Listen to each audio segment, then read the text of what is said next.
रात कहानियों के साथ में आप सभी का स्वागत है। आज की कहानी है खबीस की, जिसे भूत और पिशाचों में सबसे शक्तिशाली माना जाता है। कहते हैं जहां पर पीपल और बरगद के पेड़ एक साथ उगते हैं, वहां किसी बकरे की बलि दी जाए तो आपकी सभी इच्छाएं पूरी होती हैं। पर अगर ऐसे ही किसी जगह पर किसी इंसान की जान ली जाए तो वो खबीस बन के जागता है। राजापुर गांव में बलराम नाम का एक 80 साल का बूढ़ा रहा करता था। कई साल पहले बलराम की पत्नी बीमारी की वजह से गुजर चुकी थी। उसका एक बेटा था रमेश, जो काम की वजह से अपने पत्नी और 2 बच्चों के साथ गांव से दूर शहर में रहता। कभी कभार रमेश अपने पिता से मिलने राजापुर आता। ऐसे ही एक रोज दिवाली के मौके पर रमेश अपने पूरे परिवार के साथ राजापुर आता है। सबके आने की वजह से बलराम बहुत खुश था। पत्नी के गुजरने के कई सालों बाद आज पहली बार उसे अकेलापन महसूस नहीं हो रहा था। बच्चों की वजह से आज का दिन कैसे गुजरा उसे पता भी नहीं चला। रात को खाना खाने के लिए सभी लोग एक साथ बैठ जाते हैं। रमेश के कुछ दोस्त घर के बाहर ही रुके थे। रमेश अपने दोस्तों के साथ गांव के बाहर घूमने के लिए जाने वाला था। रमेश अपना खाना जल्दी से खत्म करके दोस्तों के साथ जाने के लिए तैयार हो जाता है। जाते जाते बलराम रमेश को आवाज देकर कहता है, रात को अगर देर हो जाए तो खेत के रास्ते से मत आना। रमेश अपना सिर हिला के कहता है, हाँ बाबा, मुझे पता है उस रास्ते पर भूत रहते हैं। तब बलराम कहता है, भूत नहीं बेटा, खबीस। रमेश अपने दोस्तों के साथ चला जाता है, पर बच्चे खबीस का नाम सुनकर थोड़े से चौंक गए थे। अब वो बलराम से खबीस क्या होता है ये बताने की जिद करने लगते हैं। बलराम उनसे कहता है, तुम लोग अपना खाना जल्दी से ख़त्म करो, फिर मैं तुम्हें खबीस की कहानी सुनाऊंगा। अब बच्चे अपना खाना जल्दी जल्दी ख़त्म कर लेते हैं। ठंड का मौसम था, इसलिए बलराम आंगन में आग जलाता है। रमेश की पत्नी भी अपना सभी काम खत्म करके बाहर आंगन में आती है। अब सब लोग आग के बाजू में बैठ जाते हैं। फिर बलराम अपनी कहानी सुनाना शुरू करता है। कई सालों पहले महादेव नाम का एक शख्स अपनी पत्नी रमा के साथ राजापुर में रहा करता था। गांव वाले सब उसे महादू के नाम से बुलाते थे। महादू की गांव में अपनी पुश्तैनी जमीन थी, वहां पे वो खेती करता। पर महादू को पहलवानी का भी शौक था। 7 फीट का महादू किसी भी अखाड़े में उतरता तो पलक झपकते ही सामने वाले को पटकनी दे देता। आसपास के पूरे 50 गांव में ऐसा एक भी शख्स नहीं था जिसने महादू को दंगल में हराया हो। गांव में भैरू नाम का और एक पहलवान था। ऐसे ही एक दंगल में महादू ने सबके सामने भैरू को उठा के पटका था। इस बात से भैरू आज तक गुस्सा था। महादू के जीवन में सब कुछ सही चल रहा था, पर एक दिन अचानक रमा की तबीयत बिगड़ जाती है। डॉक्टर, हकीम, वैद्य सबको दिखाया जाता है, पर रमा की बीमारी के बारे में किसी को भी पता नहीं चल रहा था। सब लोगों ने अपने हाथ खड़े कर लिए थे। रमा की हालत अब दिन ब दिन और बिगड़ने लगी थी। माधु अंदर से पूरी तरह से टूट चुका था। उसे क्या करे कुछ समझ में नहीं आ रहा था। महादू को जंगल में रहने वाले एक मांत्रिक के बारे में पता चलता है। अब अगले ही दिन सुबह महादू उस मांत्रिक को ढूंढने के लिए चल पड़ता है। दिन भर जंगल में घूमने के बाद भी महादू को वो मांत्रिक कहीं दिखाई नहीं देता। अब धीरे धीरे रात होने लगी थी। उधर रमा घर पे अकेली ही थी, इसलिए महादू वापस घर जाने के लिए मुड़ता है। जैसे ही महादू मुड़ता है उसे एक रोशनी दिखाई देती है। अब महादू उस रोशनी की तरफ चल पड़ता है। थोड़ी ही देर बाद महादू एक झोपड़ी के बाहर पहुंच जाता है। वो रोशनी उसी झोपड़ी में से आ रही थी। झोपड़ी के अंदर एक मांत्रिक अपनी तपस्या कर रहा था। उसे देखते ही महादू जाकर उसके पैर पकड़ लेता है। फिर महादू उसे अपने आने की वजह बताता है। उसकी बातें सुनकर मांत्रिक को महादू पे दया आती है। फिर मांत्रिक उससे कहता है, ढूंढनी होगी तुझे एक ऐसी जगह जहां पीपल और बरगद एक साथ है उगा। 5 अमावस को करेगा तू ये पूजा, फिर देनी होगी एक बकरे की बलि, तभी बचेगी तेरी घरवाली। रमा को बचाने के लिए महादू कुछ भी करने को तैयार था। अब वो मांत्रिक से विदा लेता है। जाते वक्त मांत्रिक उसे कुछ मंत्र देता है जो उसे पूजा करते वक्त दोहराने थे। अब महादू घर की ओर निकल पड़ता है। पूरे रास्ते उसके दिमाग में उसी मांत्रिक के शब्द घूम रहे थे। देर रात महादू अब घर पहुंच जाता है। रमा बिस्तर में वैसे ही थी जैसे वो उसे सुबह छोड़ के गया था। अब महादू भी सोने के लिए चला जाता है।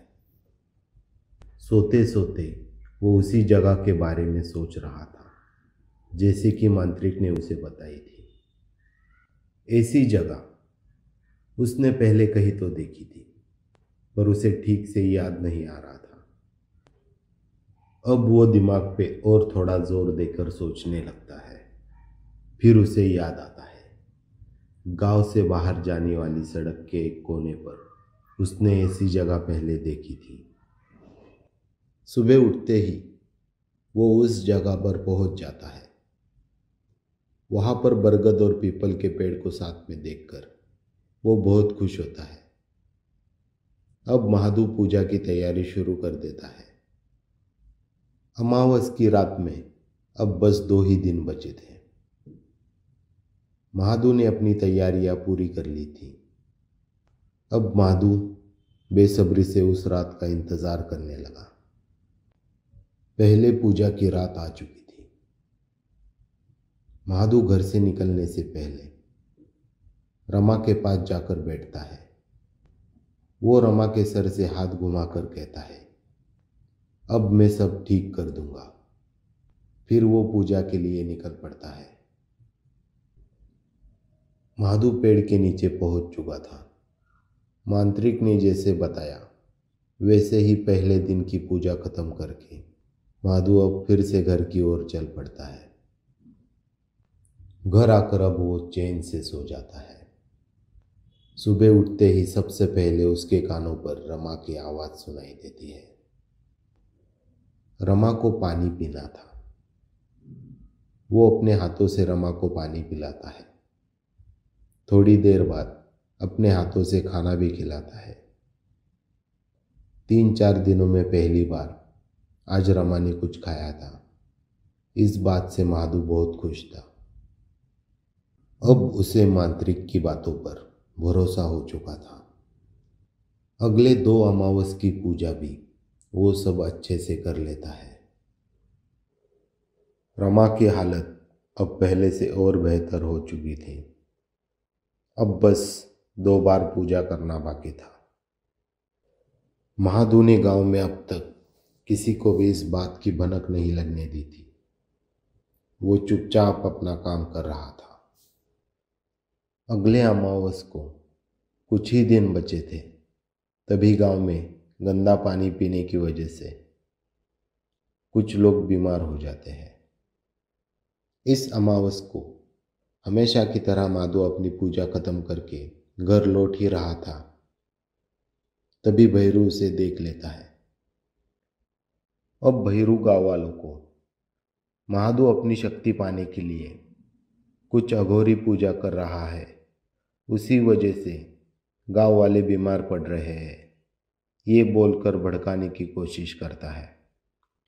गांव वालों को पता था कि भैरू माधो से जलता है, इसलिए गांव वाले उसकी बातों पर ज़्यादा ध्यान नहीं देते। अब बस माधो को एक आखिरी पूजा पूरी करनी थी। उस पूजा में उसे एक बकरे की बलि भी देनी थी। बकरे का इंतजाम वो पहले ही कर चुका था। पूजा में अभी 2 हफ्ते बाकी थे। उसी बीच गांव में कुएं में गिरकर एक बच्चे की मौत हो जाती है।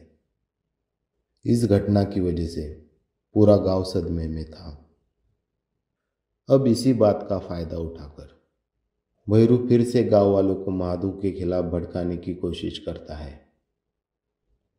इस बार कुछ गांव वाले भैरू की बातों में आ जाते हैं, पर अब तक किसी ने भी माधो को पूजा करते हुए नहीं देखा था। तब गांव वाले भैरू से कहते हैं, जब तक हम अपनी आंखों से नहीं देख लेते तब तक हम तुम्हारी बातों पे भरोसा नहीं करेंगे। अब भैरू अपने कुछ लोगों के साथ माधो पे नजर रखना शुरू करता है। माधो को भी इस बात की खबर थी कि भैरू गांव वालों को उसके खिलाफ भड़का रहा है, पर वो चाहकर भी किसी से कुछ नहीं बोल सकता था, क्योंकि मांत्रिक ने उसे किसी से भी इस बारे में बात करने से मना किया था। इसलिए उसने आज तक ये बात रमा को भी नहीं बताई थी। पूजा में अभी कुछ और दिन बचे थे। अब माधो गांव में सब शांत होने का इंतजार करने लगा। किसी भी हालत में उसे ये पूजा पूरी करनी ही थी। भैरू अभी भी उसके घर पे नजर रखे हुए था। अब आखिरी अमावस की रात आ चुकी थी। उस रात हल्की हल्की बारिश शुरू हो चुकी थी। माधो बकरे को लेकर घर के पिछले दरवाजे से चुपचाप निकलता है। बारिश की वजह से डरकर बकरा बीच बीच में आवाज कर रहा था। उसकी आवाज सुनकर कुछ लोगों को शक हो जाता है। वो तुरंत ही भैरू को खबर कर देते हैं। माधो जल्दी से पेड़ के नीचे पहुंचकर अपनी पूजा शुरू कर देता है। इधर भैरू गांव वालों के साथ माधो को ढूंढने के लिए निकल पड़ता है। पूजा खत्म होने ही वाली थी, तभी भैरू गांव वालों के साथ वहां पर पहुंच जाता है। माधो को पूजा करते देख भैरू गांव वालों को अब और भड़काता है। भैरू के कुछ लोग उसे पकड़कर पीटना शुरू कर देते हैं। गांव वाले भी गुस्से में माधो को बहुत पीटते हैं। उसे बुरी तरह पीटने के बाद उसी पेड़ से बांधा जाता है। लोगों की आवाज सुनकर अब रमा भी भागते हुए वहां पर पहुंची थी। गांव वाले रमा को भी पकड़ लेते हैं। रमा अपनी पति की हालत देखकर उसके जान की भीख मांगने लगती है, पर गांव वाले उसकी एक नहीं सुनते। उसके आंखों के सामने ही माधो को जिंदा जलाया जाता है। पति को जलता देख रमा के प्राण वहीं पर निकल जाते हैं। अब जलता हुआ माधो गांव वालों को श्राप देता है। मुझे मारकर तुम सब लोगों ने बहुत बड़ी गलती कर दी। इसकी सजा तुम सबको मिलेगी। मैं फिर वापस आऊंगा खबीस बन के। तभी आसमान में जोरों से बिजलियां कड़कने लगती है।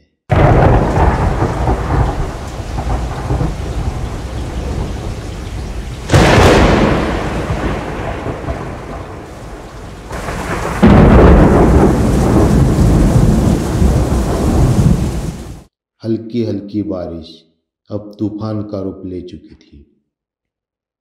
भागो, भागो, भागो, गांव में अब मौत का तांडव होगा।